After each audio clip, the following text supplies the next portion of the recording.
Brought to you by TechnoSpark 20 series smartphones.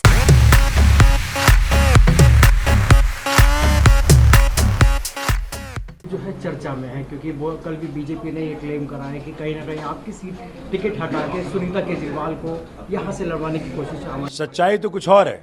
ये जो भाजपा का जो डुअल जो दोगला चरित्र है उसको हम दिखा रहे हैं। एक वॉशिंग मशीन हमने बनाया है, उसके जरिए बता रहे हैं कि किस प्रकार से भाजपा ने इस प्रकार की हरकतें की हैं कि उनको हक नहीं है करप्शन पे बोलने का। दुनिया के जितने भ्रष्टाचारी हैं, अजीत पवार से लेके छगन भुजबल, नवीन जिंदल, सबको लेके सबको अपने पार्टी में सम्मिलित करके ईडी के सारे मसले को बंद करा करके भाजपा ये दिखा रही है उसका इंटरेस्ट करप्शन ठीक करने में नहीं है, उसका इंटरेस्ट करप्ट को अपनी पार्टी में लाने में है। उस बगैर किसी प्रमाण, बगैर किसी सबूत को आपने अरविंद केजरीवाल को उठा के जेल में डाल दिया, दिल्ली के 3 बार के सिटिंग चीफ मिनिस्टर्स को। इस प्रकार की हरकतें दर्शाती है कि ये तानाशाह बन चुके हैं और तानाशाही का जवाब देश की जनता वोट से देगी। हम अहिंसावादी हैं, हम गांधीवादी हैं, वो गोडसेवादी हैं, वो हिंसावादी हैं। तो गोडसेवादी लोगों को समझ में नहीं आएगा जो हम कहना चाहते हैं, लेकिन देश की जनता समझती है कि इस बार वोट की ताकत, बाबा साहब अम्बेडकर के संविधान में दी गई वोट की ताकत से जनता ने बताना है कि जनता लोकतंत्र के लिए है, संविधान के लिए है। आपको 10 साल देश में काम करने का मौका जनता ने दिया, आप अपनी लाइन लंबी खींचते, आप कहते अरविंद केजरीवाल ने दिल्ली में किया, पंजाब में किया, हम पूरे देश में करेंगे। जो स्कूल बनाया, अस्पताल बनाया, मोहल्ला क्लिनिक बनाया, बिजली किया, पानी किया, औरतों के लिए फ्री बस सेवा की है, अभी 1,000 रुपये देने वाले हैं पर मंथ हर महिला को जो 18 साल से बढ़ी है।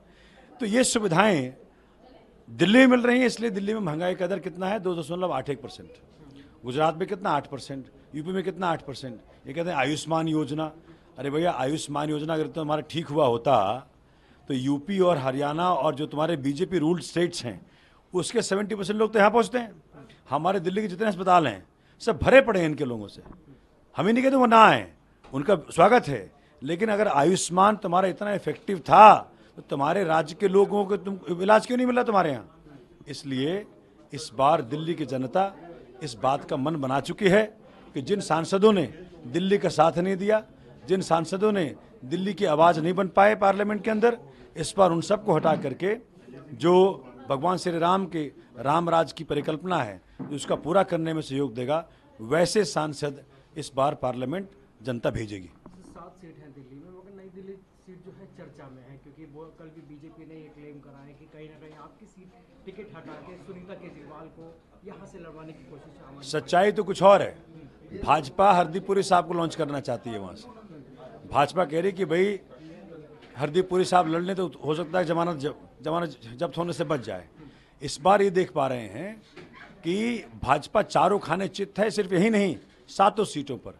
और नई दिल्ली की जनता खास करके, चूंकि यहाँ अरविंद केजरीवाल जी की विधानसभा है, यहाँ पे जितने भी प्रोमिनेंट लोग हैं सब लोग यही कह रहे हैं हमें चाहिए एक अनुभवी आदमी जो कि इस बार हमारी आवाज़ बन सके। अब ये मुझे चार्टर दिया है इन्होंने, ऊर्जा वालों ने, अब इसकी तो समझ होनी चाहिए ना, तब तो बोलोगे इसके प्रति कमिटमेंट कब होगा?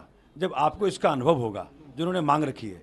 क्या है कि 9 साल की जो मेरी विधायकी है मालवीय नगर की, जो नई दिल्ली लोकसभा का एक विधानसभा है, वहाँ की जो जनता ने जो मुझे अथाह प्यार दिया है, 3 बार बढ़ा के मार्जिन दिया। क्यों दिया है?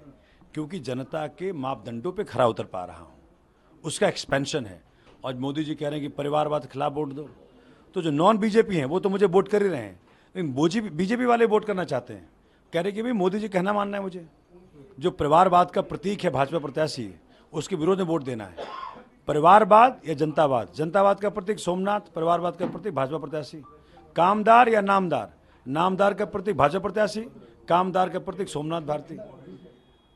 ललित मोदी का वकील या विक्रम बुद्धि का वकील? ललित मोदी जैसे देशद्रोही को भगाने भाजपा प्रत्याशी ने अपना महत्वपूर्ण रोल अदा किया। विक्रम बुद्धि जो कि देश में जो कि अमेरिका में सरकार ने षड्यंत्र के तहत पकड़ लिया था, उसे छुड़ा के लाया कौन? सोमनाथ भारती। अमेरिकी सरकार से लोहा मोल लिया, उसको लेके आया। तो जनता बिल्कुल क्लियर है अपने होने वाले सांसद के बारे में। मैं देख पा रहा हूँ कि जनता इस बार डिसाइसिव है 7 सीटों पर, including new Delhi Lok Sabha seat.